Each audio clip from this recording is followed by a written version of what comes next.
எங்களுடைய ரூஹு உடலை விட்டு செல்கின்ற போது ராவியத்தன் மர்லியா பொருந்து கொள்ளக்கூடியதாக இந்த உலகத்தில் ஒரு மனிதன் அல்லாஹ் கொடுத்த கொடைகளை பொருந்து வாழ வேண்டும். அப்போதுதான் இறைவனுக்கும் அவனுக்குமான கனெக்ஷன் சீராக இருக்கும். அல்லாஹ் கொடுத்ததிலே இவன் குறை காண எண்ணிவிட்டால் மனம் திரும்பிவிடும், செக்ஷன் மாறிவிடும், அல்லாஹ்வுக்கும் இவனுக்குமான தொடர்பு குன்றி போய்விடும். ஆகையினால் இவன் நஷ்டவாளியாக ஆகிவிடுவான். நாம் உலகத்திலே நமக்கு அல்லாஹ் அளித்த பங்கை நாம் புரிந்து கொள்ள வேண்டும். நஹ்னு கஸம்னா பைனஹும் மஈஷத்தஹும் ஃபில் ஹயாத்தித் துன்யா.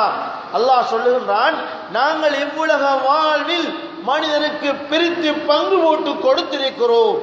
அது மனிதனுடைய செயல் அல்ல, எங்களுடைய செயல். வரஃபஅனா பஅதஹும் ஃபௌக பஅத், சிலர்களை விட சிலர்களை நாங்கள் உயர்த்தி வைத்திருக்கிறோம்.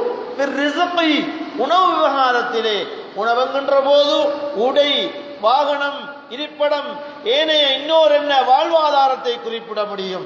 இவைகளிலே மனிதன் ஒரு ஏற்றத்தாழ்வாக இருக்கிறான், எல்லோரும் சமனாக இல்லை.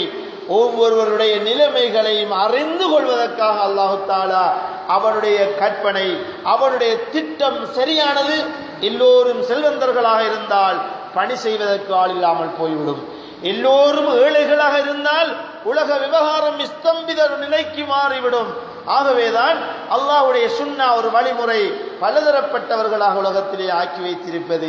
ஆகவே அல்லாஹ்வின் அடியார்களே, நாம் இந்த உலகத்தில் வாழுகின்ற நோக்கத்தை மறந்துவிடக் கூடாது.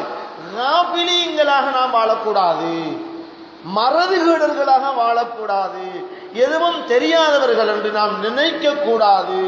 எல்லாம் நமக்கு ஞாபகம் ஊட்டப்படுவதை அவதானிக்கிறோம். கஃப்லத் என்ற மறதிகேடு ஒரு மனிதனுடைய உள்ளத்திலே பீடிகையாக பிடித்துவிட்டால் அவனை ஷைத்தான் ஆதிக்கம் செலுத்துகிறான். நப்சு அவனிடத்திலே ஆதிக்கம் செலுத்த முற்படுகிறது.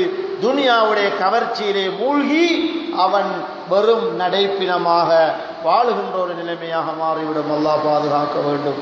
ஆகவேதான் அல்லாஹ்வின் அடியார்களே, மறதிகேடர்களோடு நாம் சேர்ந்து விடக் கூடாது. நாம் பேசினால் எங்களுடைய பேச்சில் அல்லாஹ்வுடைய ஞாபகம் இருக்க வேண்டும். நாம் பேசினால் அதிலே அல்லாஹ்வுக்கு பொருத்தமான பேச்சாக இருக்க வேண்டும், மறுமையுடைய நோக்காக இருக்க வேண்டும், வீணான பேச்சாக இருக்க கூடாது. நாம் பார்த்தால், எதையாவது பார்த்தால் ஒரு படிப்பினையோடு பார்க்க வேண்டும். அப்போதுதான் அல்லாஹ்வுடைய குத்ரத் வல்லமை சக்தியை நாம் அறிந்து உணர்ந்து புரிந்து நம்முடைய வாழ்வில் நடைமுறைப்படுத்தலாம். மௌனமாக இருந்தால் சிந்திக்க வேண்டும். என்னுடைய நிலைமை என்ன?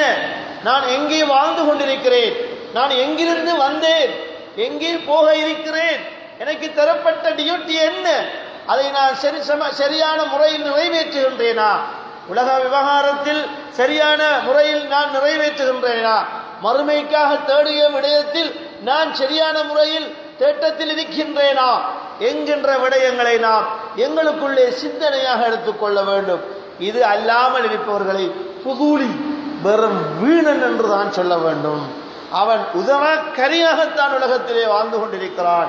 மனித உடல் அமைப்பிலே அவன் வாழ்ந்தாலும் அவன் வெறும் நடைப்பினமாக, செத்த பிணமாகத்தான் இந்த உலகத்திலே வாழ்ந்து கொண்டிருக்கின்றான் என்பதையும் நாம் மறக்க முடியாது. எனவேதான் இந்த உலகத்திலே நாம் புத்தியோடு அறிவோடு வாழ்ந்து கொள்ள வேண்டும். அமல் செய்வது நம்முடைய டியூட்டி.